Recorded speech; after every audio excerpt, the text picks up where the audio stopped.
Hello, ladies. Welcome back to another episode of Trueness of the Words, a place for women, authentic and vulnerable. I'm your host, Eleanor, and my guest today is Kathy Patterson.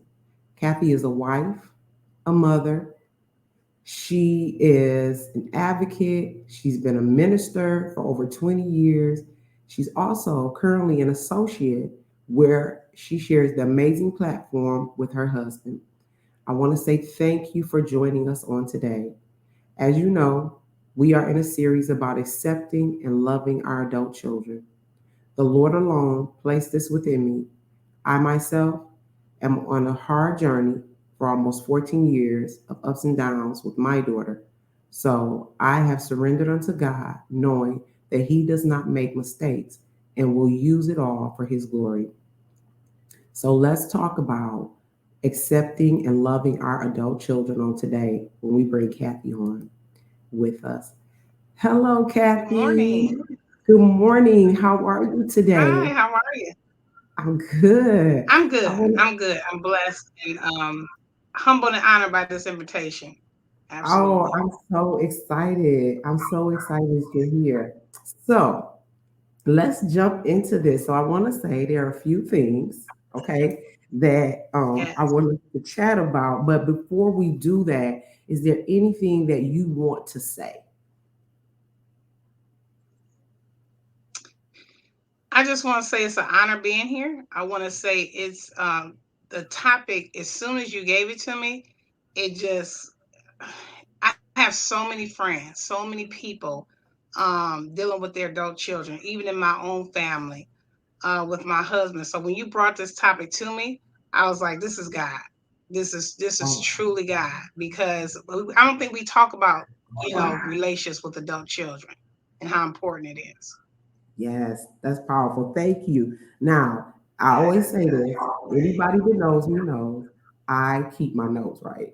So I keep them with me. So I have it written. I have, because when we're speaking, there's so much information to unpack when we're talking. And that's during, we just trying to get to know each other, communicating, and just trying to understand. And so something you brought out when we were talking, you said when people say things about their adult children, stating they need to learn the hard way. Can you elaborate? Can we chat about that a little bit about what is it, what does that mean when we say that?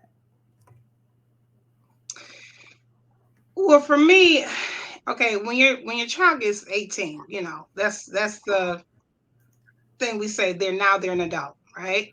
Now they're basically an adult.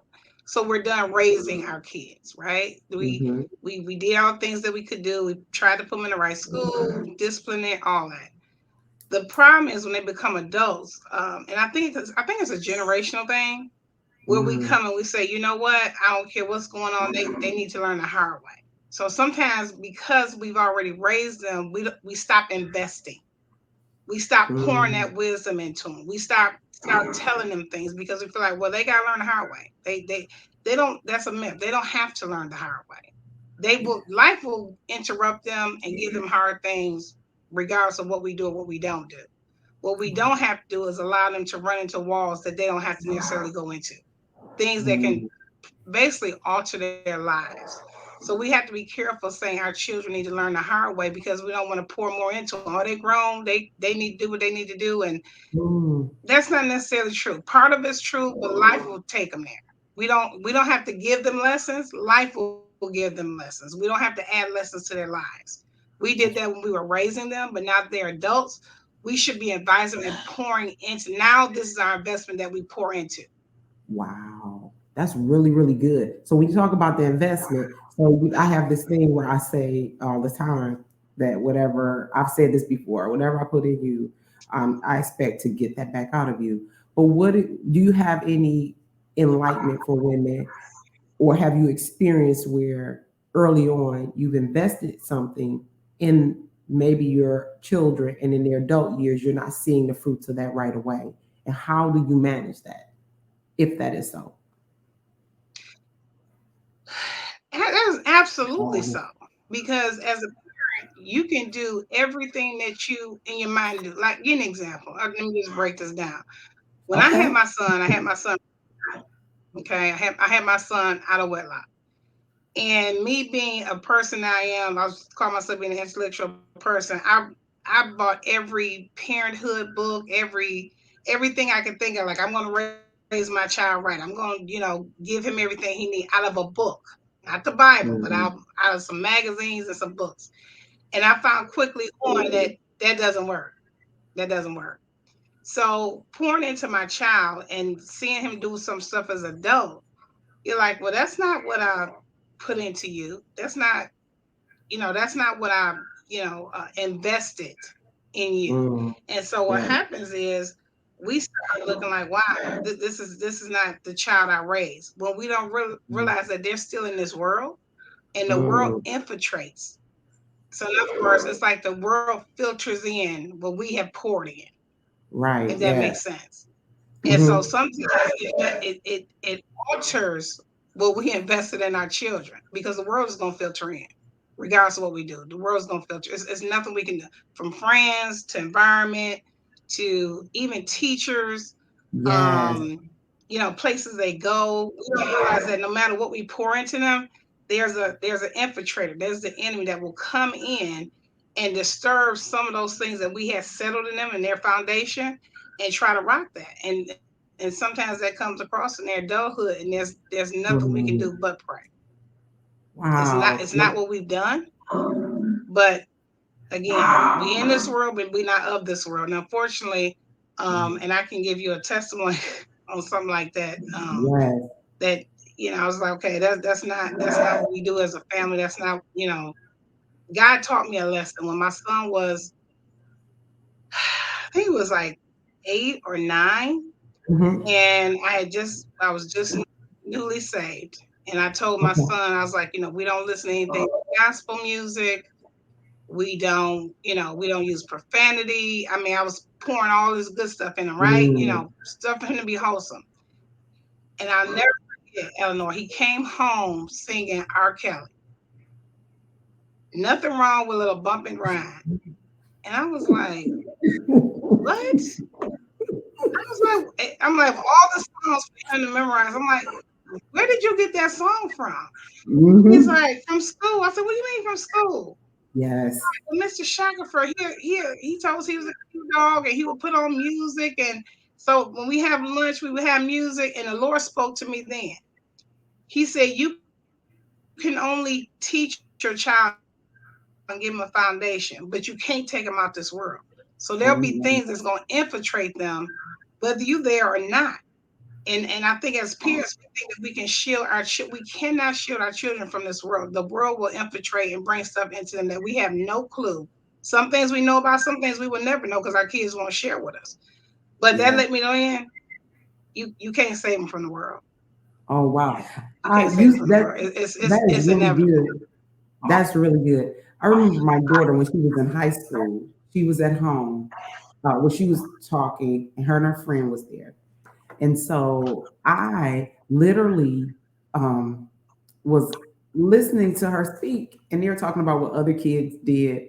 And I said, "But what did you do?" And it wasn't what she said; it's what she didn't say that let me know that you were a part of something as Mm, well. And that was one of my very beginning defining moments with my daughter that let me know, okay, you think you're shielding her from things, mhm, but she's getting it anyway out here in the world. She's getting it from school. So with me though, I was more controlling at that time. I mean, I still, even in my daughter's adult years, I carried that control.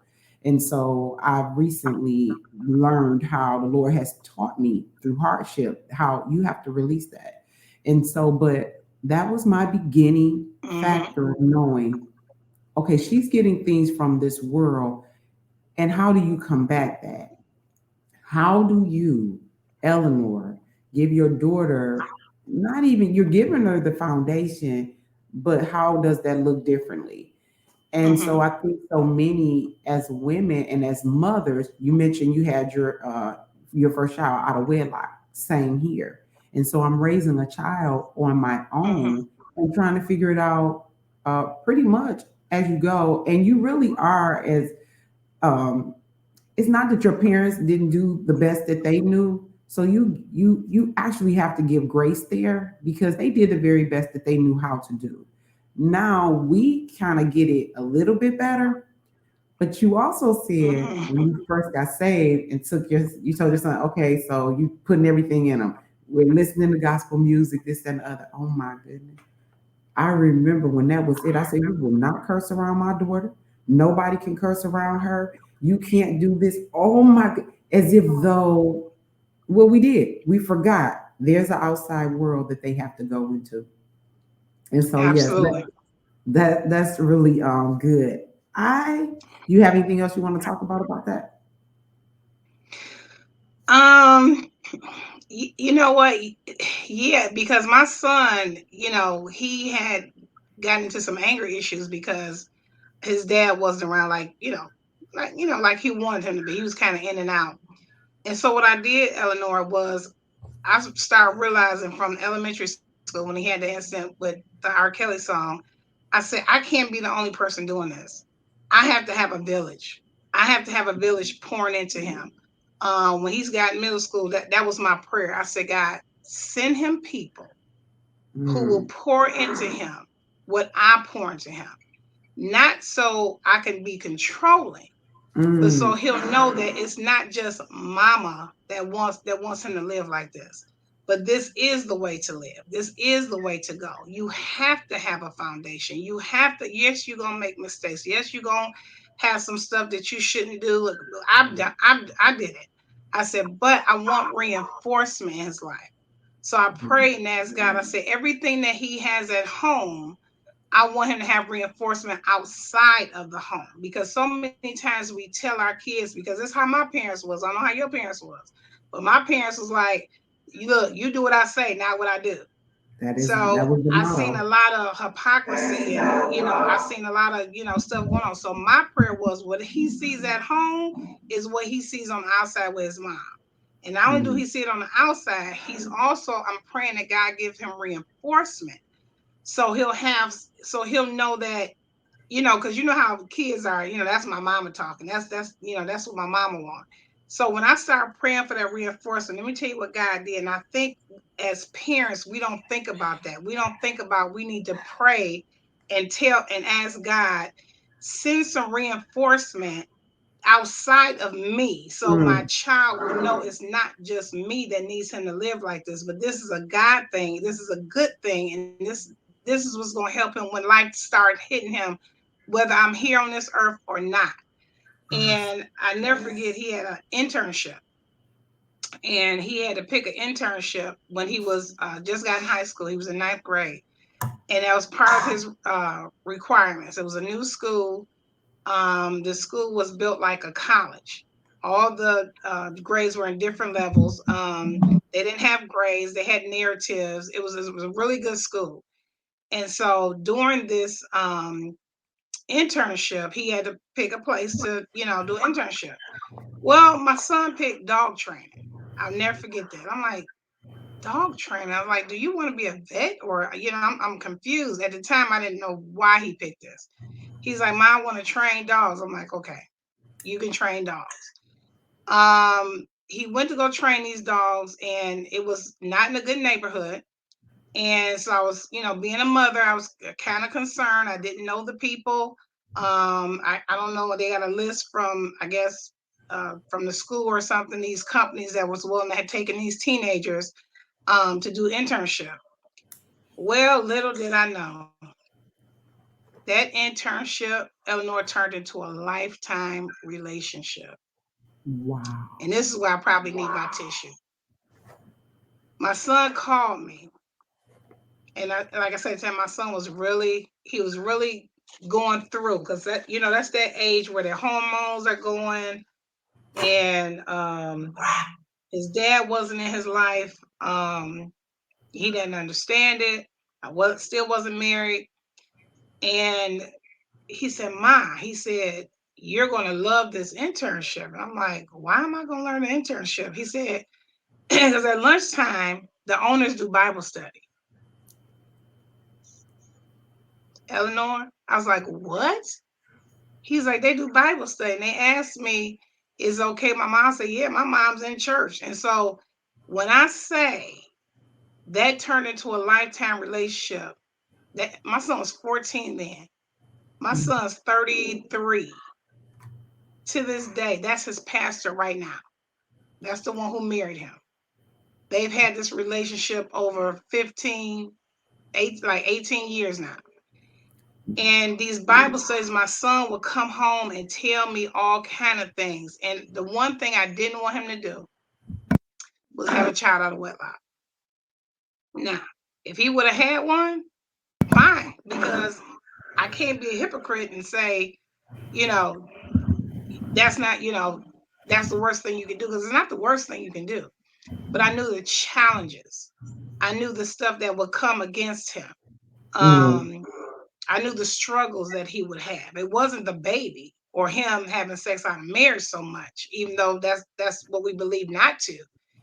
It was because I knew the consequences that, yeah, God forgives you, but there's consequences attached to everything that we do that's outside the will of God.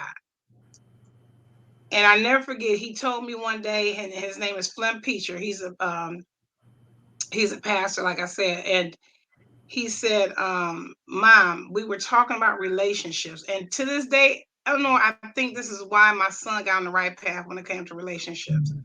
He said that one day they had a teaching, and he told my son, you don't want to be out here with different girls and having sex and doing all this stuff that you think you're bad enough to do because of your hormones or because you're young and you feel like, nothing's going to happen to you because right now you don't think about, consequences. He said, but you have to think of yourself like a dealership. And I told myself, what do you mean dealership? He said, car dealership. He said, there's cars when you go into a dealership, there's cars outside, right? There's cars that, sit outside and you walk around and you look at the cars. And, he said, then you have those cars that's inside the dealership that's on display.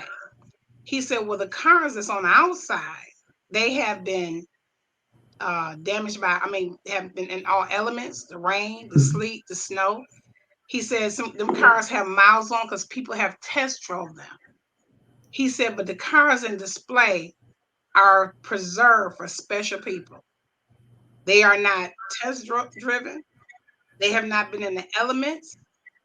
They have not been damaged. He said, you want to be the car that's on display. You don't want to be the car that's been driven by multiple people. You don't want to be the car that's been all different elements, and now you're so damaged that when somebody do get in the car, not they're subject to how that car was driven by somebody else. And when I say that stuck with my son through his adult years, And I said that was nothing but God. So this man literally helped me raise my son. He literally would go up to the school. If my son was like, because he didn't know how to express his anger with his dad. So he would have act out sometimes in school. Now he never got in fights, never got in trouble, but he had like a lot of anger, a lot of pent up anger against his dad. And he would say stuff to the teacher. Well, the teacher was only a couple of years older than them. I think she was in her early 20s, and I always felt like she was too young for such a group. But anyway, she would call his mentor. She wouldn't even call me, and he would go up to the school. This man had his own family. He was young, had kids, had a wife, but he would go up to the school to see my son, and he would take care of it. I wouldn't even have to go up to the school.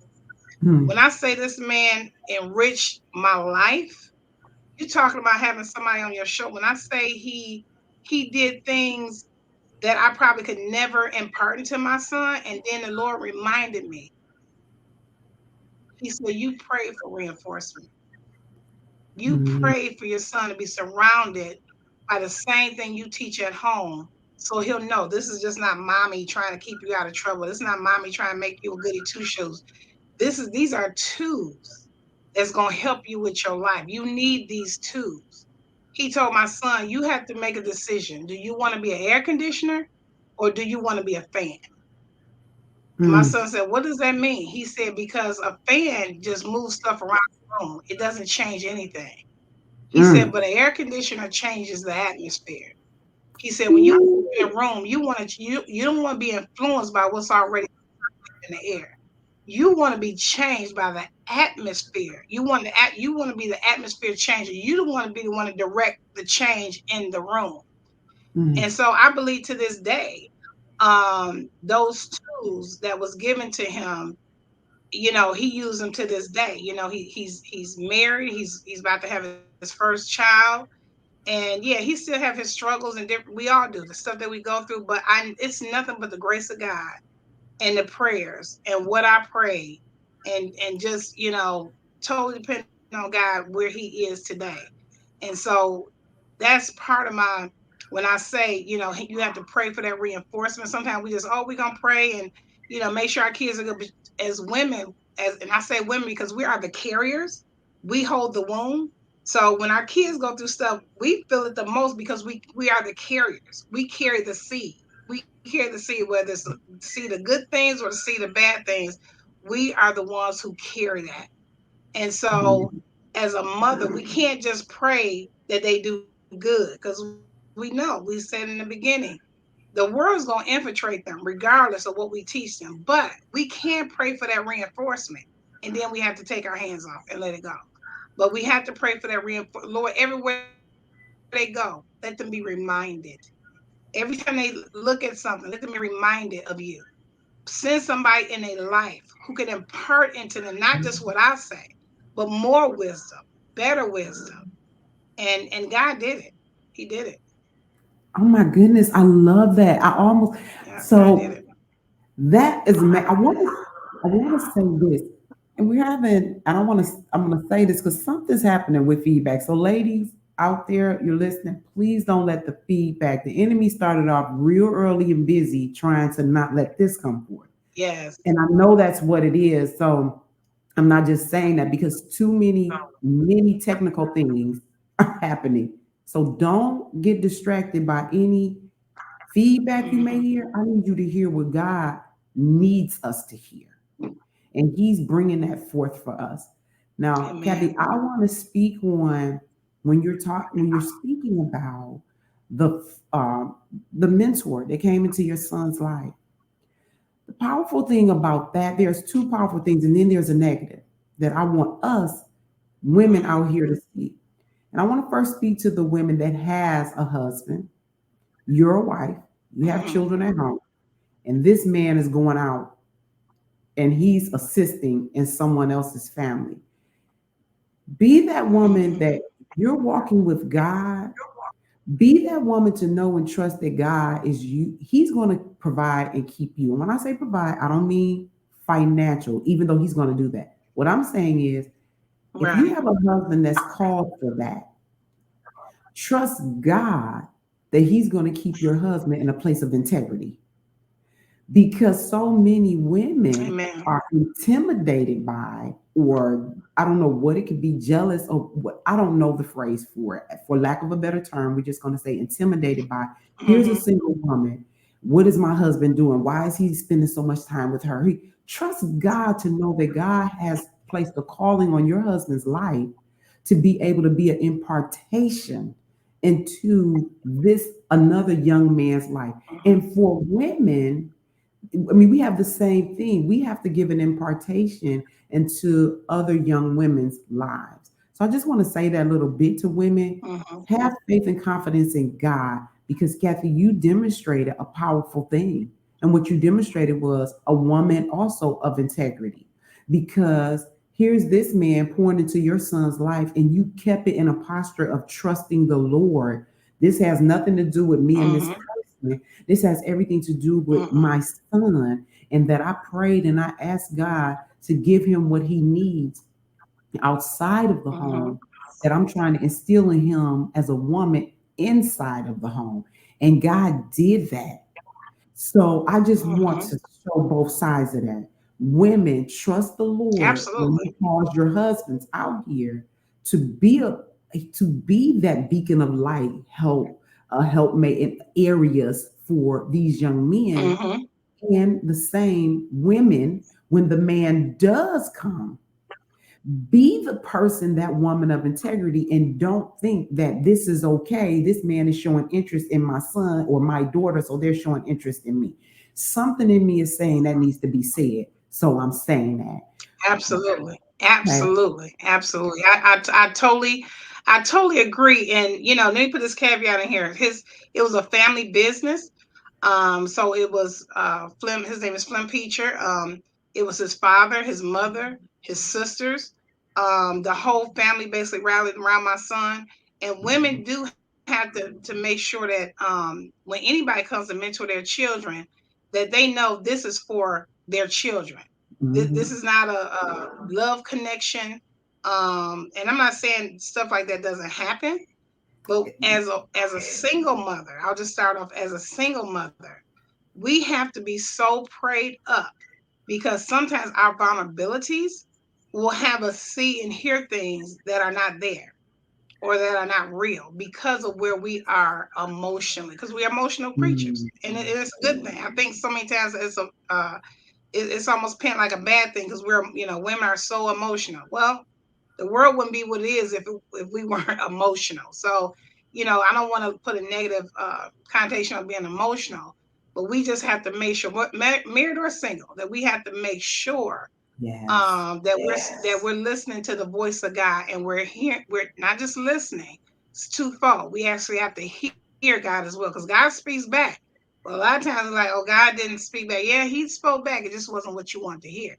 But God always speaks back to us. So we have to be clear on what that relationship is.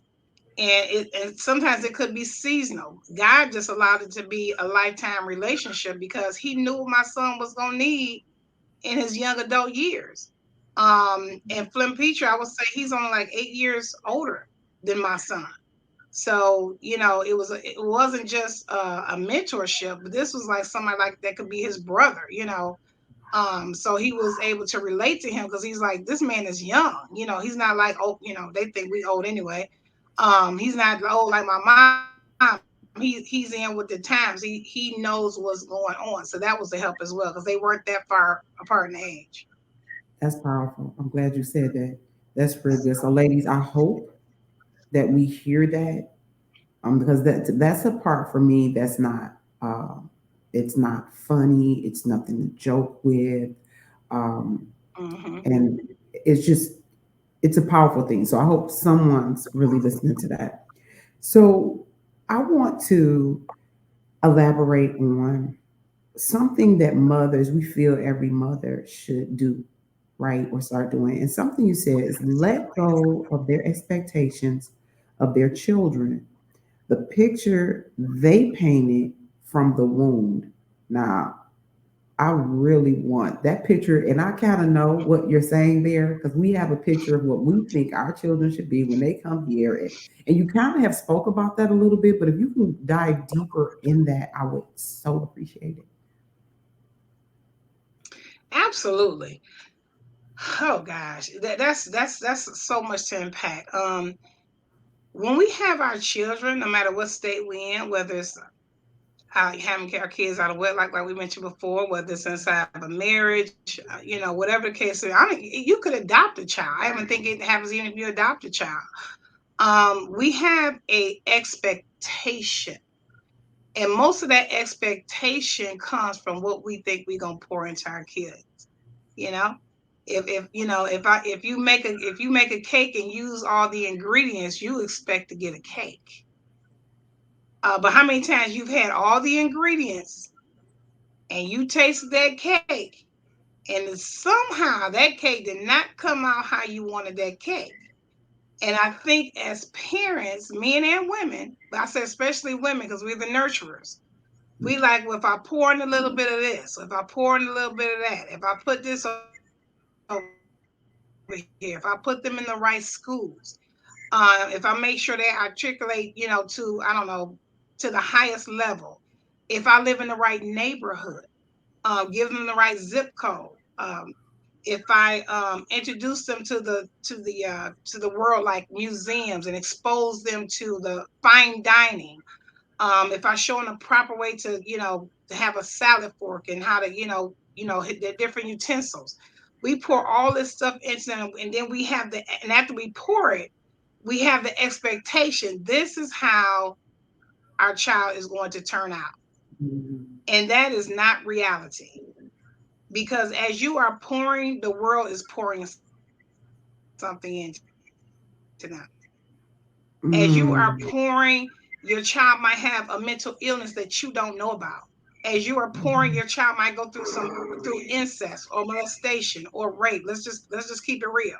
As you are pouring, somebody is at school teasing your child, something that's gonna carry them to high school or college or whatever they decide to do. As you are pouring, they're running to relationships that they don't even share with their parents, that, this person verbally abused me and it stuck with me.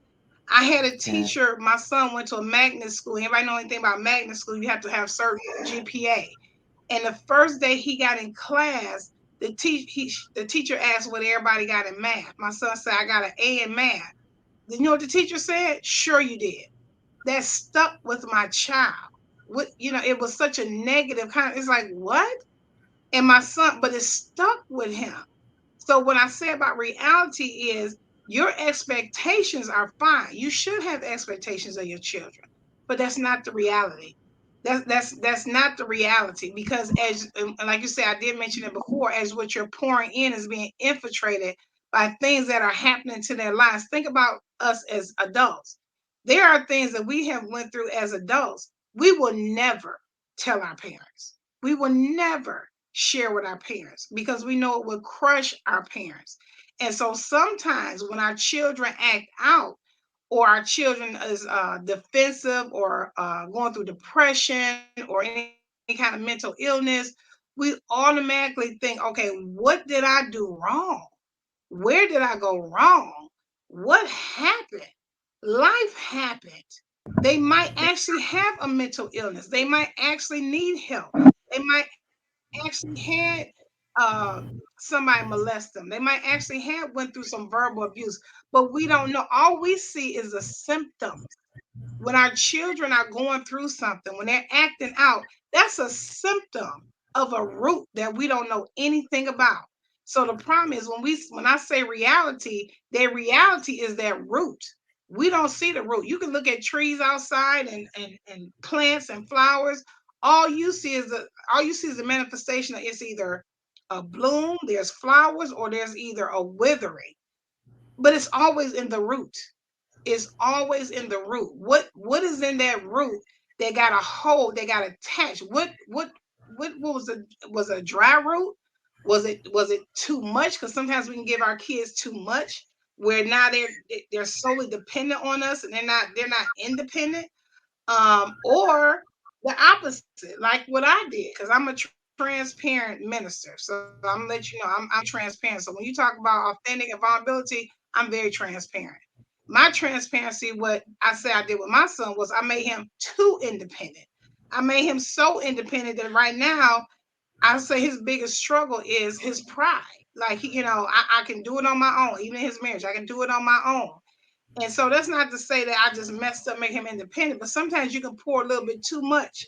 So when I was talking about that cake, it's not that you didn't use all the ingredients, but something you either didn't put enough in, or you poured too much of. And as parents, we have to realize, what did I pour too much in, and what did I not put enough in? What did I not put enough in? Because it can work either way. Either way, anything outside of the recipe, you can do too much. But see, that's when God's grace comes in. And that's what I mean by reality. Wherever we messed up at, that's God's grace. Whatever we pour too much of, that's God's grace. Whatever we didn't give enough of, that's God's grace. So their reality is not our reality. We have to remember that regardless of what our expectations were for our children, there's a reality that it's not lining up with the picture that we are that with the picture they had in it. You have a picture behind you now, beautiful picture, Eleanor, behind you. And if somebody was to say, I want you to paint that same picture that's behind Eleanor, and in your mind, and they tell you to go off memory, and in your mind, that picture, got the red flowers, the yellow flowers, and I don't care how good that person painted, it's not going to be exactly like the picture that's already there. So the problem is our expectations, it never changes. In our mind, our baby, our adult children is still our baby, our perfect little baby with the five fingers, five toes, the baby that we brought home, the one that used to smile at our silly jokes and our cooing, the baby that used to reach up to us and totally depend on us, the baby that would, just love us and hug us when we was having a bad day, and that baby didn't know it, and that baby would give us a hug and give us some love. That's not the same baby. They're an Yes. adult.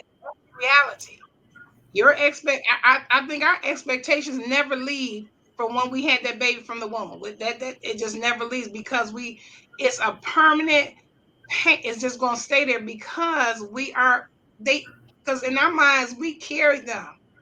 We nurture them, not just in the womb, but we nurture them outside the womb. How in the world could my child turn out like this? Or how in the world could I not have a relationship with my child when I nurtured them and I loved them? And as a parent, we start thinking about all the stuff we did for them and how we poured into them and what we did.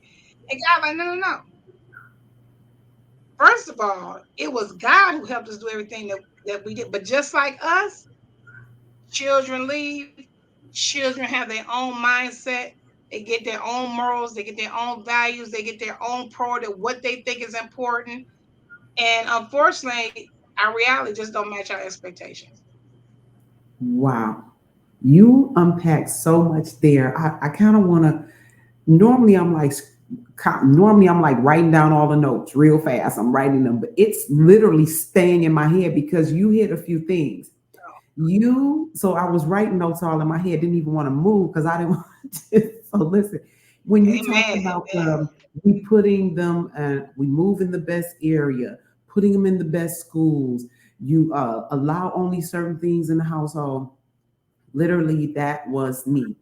I thought that Mhm. if I put her in the best schools, if I give her the best upbringing, if I make sure she's not around certain people, because you feel like you're structuring or molding a specific. It's like when you do a mold. People, I don't like Jello, so let me first say that. Mhm. But what always amazed me about Jello was, even though we talk about the picture behind, but with the gel, even with Jello molds, sometimes when you get it out of that mold, some piece may have broken off of it. Then sometimes it comes up. But the thing about it is, it kind of has that same structure. So I looked at Mhm. my daughter, as many women may have looked at their children, as this is I'm molding this. And you said it so well. We are not, God is the one. And I've spoke often about how I've removed him from the driver's seat, the pilot. I'm managing this thing. But Mhm. we mold them and we think we mold them into what it is they're going to be. And then you went on to say, because it just was powerful to me. We are human beings. We grew up to be and made our own decisions. So I'm going to say this: what make us think that our children would not? And but it's hurtful when they do, because we know what we say. My child isn't going to have the same upbringing I had. My child, I'm not going to do this to my child. I'm not going to. And even though you may not do as much Mhm. of it, and you may give them every Mhm. single thing that you feel is best. You talked about it. If we're giving them too much, I Mhm. had a daughter that didn't want for anything. We're talking when we say material. She didn't want for anything because she was Mhm. spoiled all the way around. I showered Mhm. her with what I thought was love, right? But if she was out of order, you getting disciplined.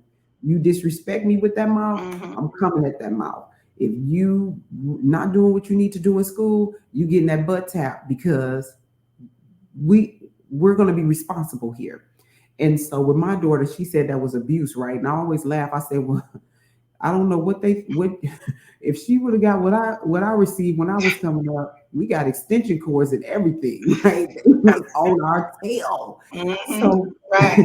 the point I'm Right. making, Right. right? But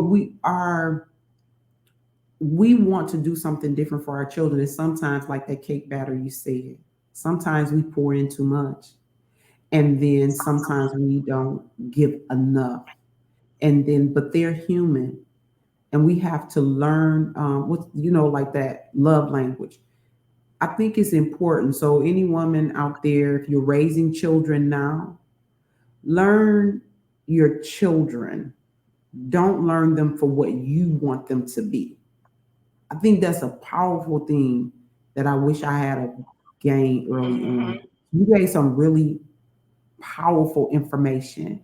And I'm sitting here very calm. I'm trying to stay calm because I don't want to make one movement over here seem like something, this audio going and something's going wrong and I don't want to mess anything up. So let me ask you this. Mm-hmm.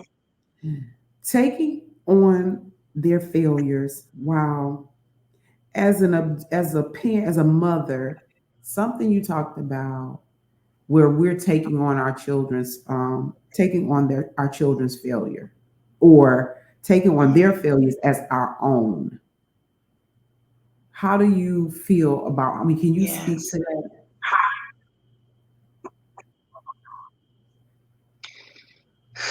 I mean, just you saying it and repeating it back to me, just, I mean, it touches me because it goes back into that investment, and pouring into our children.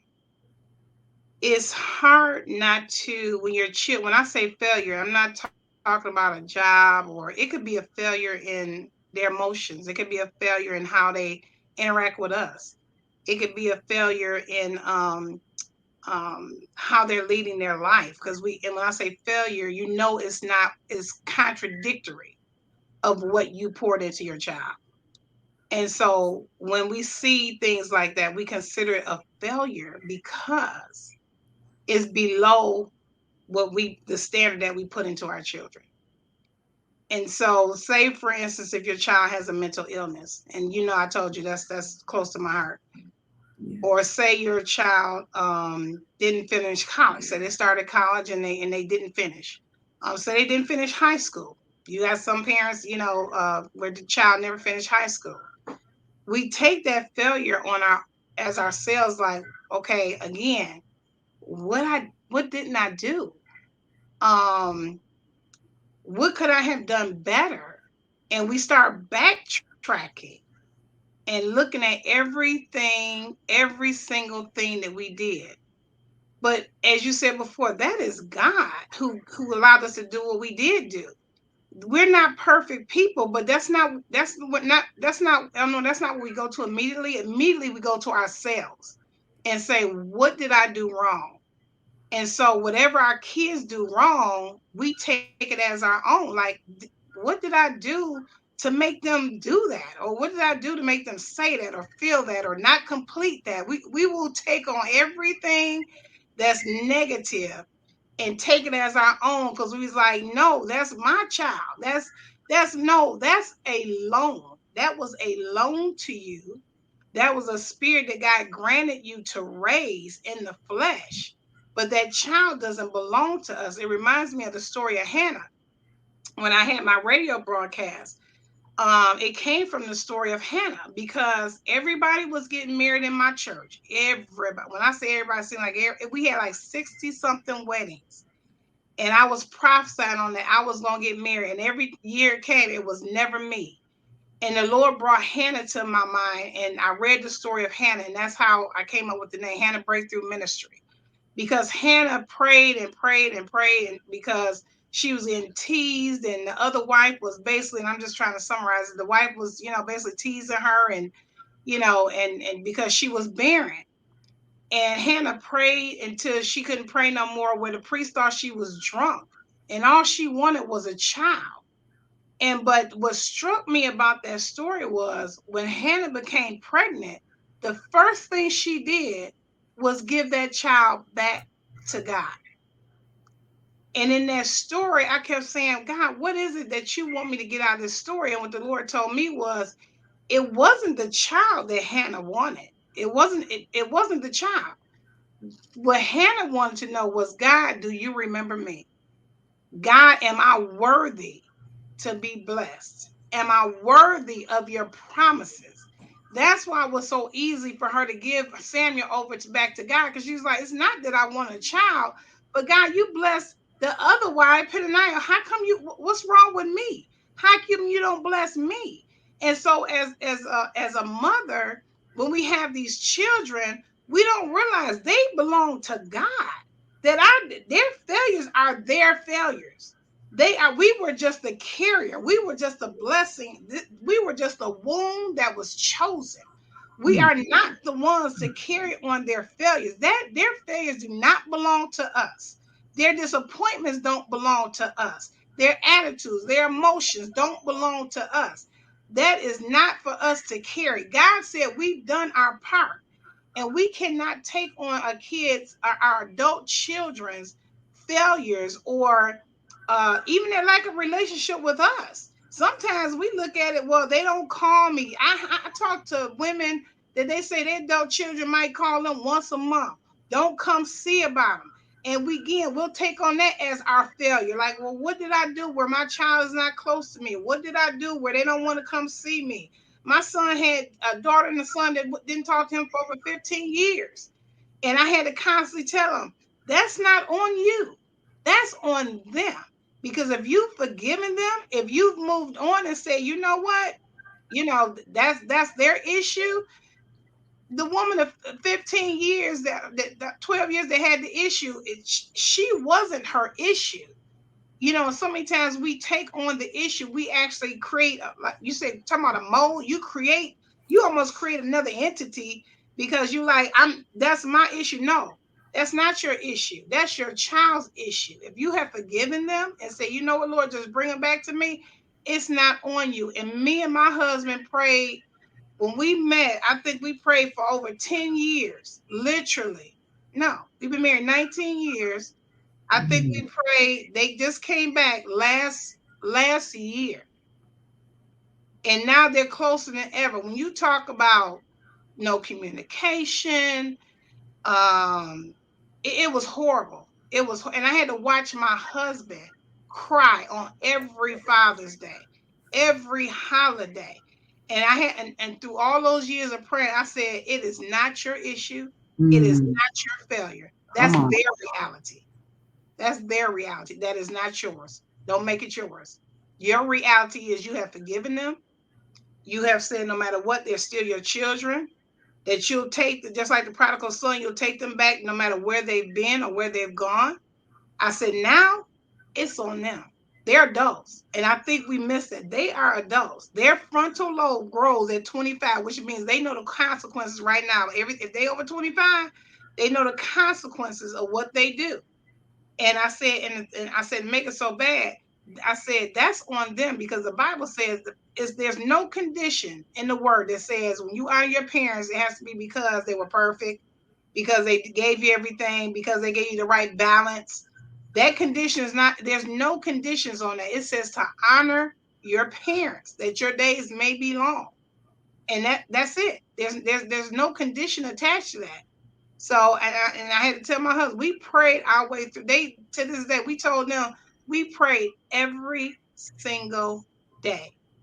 I said, because at the end of the day, I said, what I don't want you to do is be like the Imitation of Life, coming at his funeral and saying, what have I done? So, that's what I mean. When we put our failures, we take our failures on whatever our kids do that's not lining up with those expectations. We're like, what did I do? Now, Kathy, I have to jump in. I tend to try to stay quiet and let each person get it out. But you were saying something, so I have to get in here. That's okay. Then I started. Now I couldn't even keep it in my head. I got my pen out. Okay. So the issues when you speak about, we take that on. I know exactly what you're talking about, and so I got my little over here too, because I took. So my situation has been, it's been 14 years now. Over, it's been a Mm-hmm. struggle, and so I remember in the beginning, for years though, I took it on. What did I do wrong? You feel like you're on an island by yourself, and the best way I can describe it is you feel like you're on. Like, stay with me. It feels like you're on an isolated island on an isolated island. So Mm-hmm. you're already on an isolated island. Now you feel like you're isolated. No one else is going through this. What Mm-hmm. did I do wrong? Why didn't I do? Why is it that my daughter, and then and I'm one of those, I never blamed. So even though my daughter's father wasn't there to raise her, I prayed for them every single day.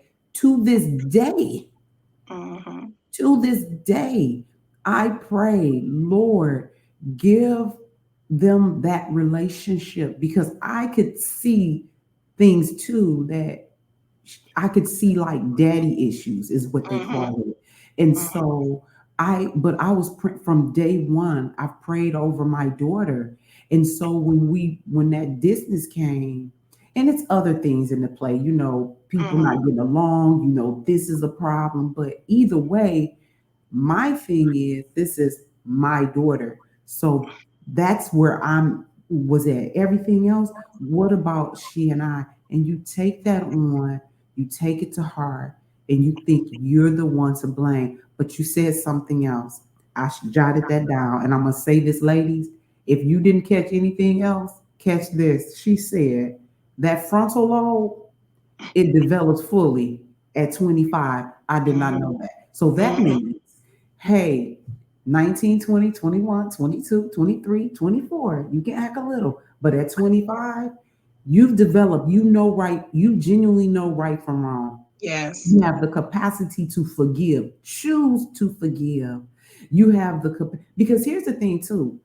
I want to say this so often, we have a tendency to put it all on ourselves. But our children do things as well that tear down relationships. But we're the parents, so we say, hey, we're going to love them regardless. Mm-hmm. So they have to own their stuff as well, but we don't have to browbeat them with it.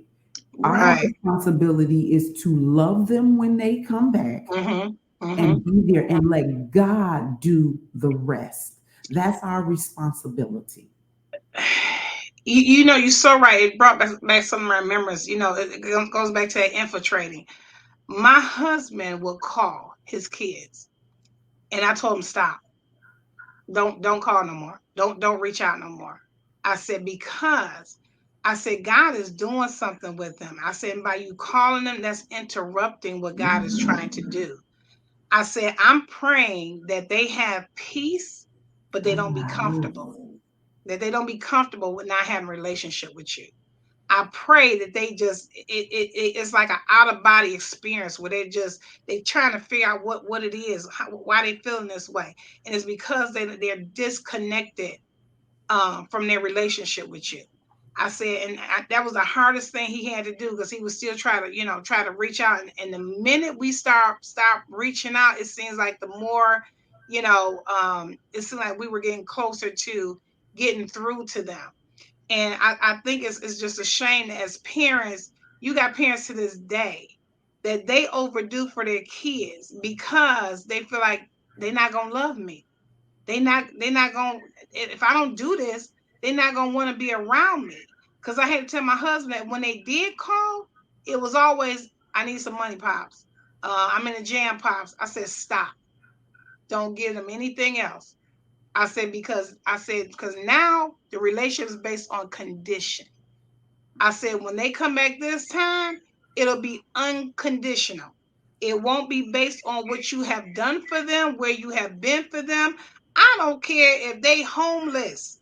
If you go down there and give them a piece of bacon, they're gonna be happy and they're not gonna be upset because you ain't give them a bacon and shelter. I said because love is unconditional. You can't base on conditional because you can have everything today, and then what happens when pops can't do it? Are they gonna go away? Are they gonna start? Are they gonna distance themselves again? So I said, this time, I said, stop reaching out. Don't ask them what they need. And I'm telling you, God did it. he after all these years he did it. They so independent now. They like, you know what? His son came to him and said, you know what, Pops? I was getting convicted by not having relate. This is his only son. He said I was getting convicted by not having a relationship with you. I was getting convicted because he said because I wasn't speaking to you. And I said that was that prayer. I told him that's that prayer, and we said, Lord, make him uncomfortable. Give him peace, give him grace. I said, but make him uncomfortable not having a relationship with his parent. I said, because regardless of what he feels, he knows what you have poured into him. He knows what you have done for him. And I said, that is never going. And I think as parents, we feel like it's going away because of how the relationship is today.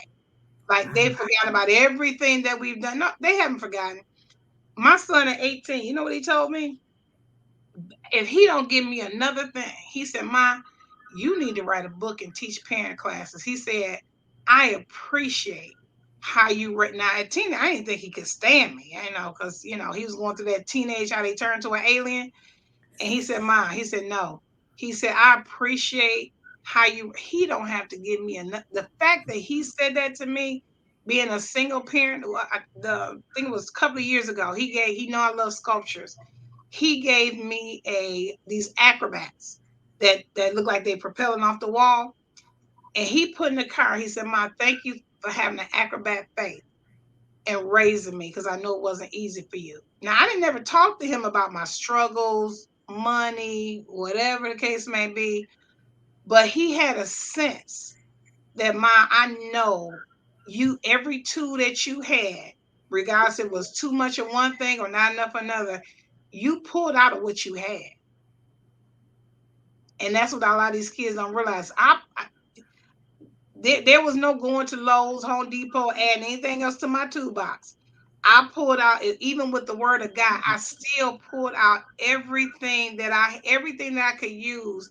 I pulled it out. And if whoever's listening today, I want them to know that you pulled out everything that because we don't realize we start with a deficit. First of all, like you said it earlier, we're human. We make mistakes. So we start out with a deficit raising our kids to begin with. It's funny because I can't wait to see my son with his child because I'll be like, you gonna get yourself back. You gonna get yourself back. And it's coming. Sometimes sometimes that's the sweetest revenge. That you can get. So they can see how not easy this thing is. Yes. Now, you know what? So I want to say this in our last couple minutes. Now, ladies, we actually have a part 2 with Kathy. So don't say, what, we're ending already? No, we actually have a part 2. So we're getting ready to wrap this up in about less than a couple minutes. But I want to say this. You talked about the relationships.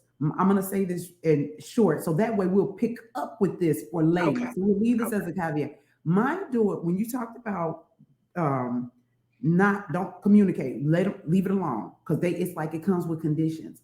Now, so with sometimes we have to hear whatever the Lord is telling us, because remember, this isn't a hard factor that's being stated. The Lord may be calling you to do it differently, but there are many instances because they want. I want to get this. Can you give me that? And if you don't do it, they're angry with you. I've lived that life. Okay. But the one, and I'm gonna end this with this part. My daughter told me recently, don't pick up the phone and call me. Don't say nothing to me. I don't want to talk to you. It's no communication between you and me. She broke it all the way down. You're talking about something that stings, but I had so much peace. So when you just said what you said, it just blew me back because I hear you, God.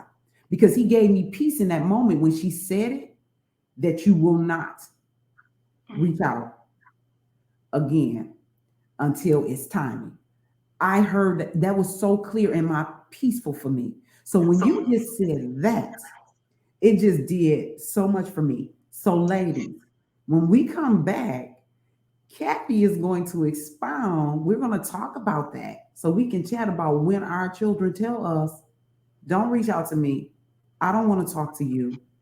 We're done. We're over.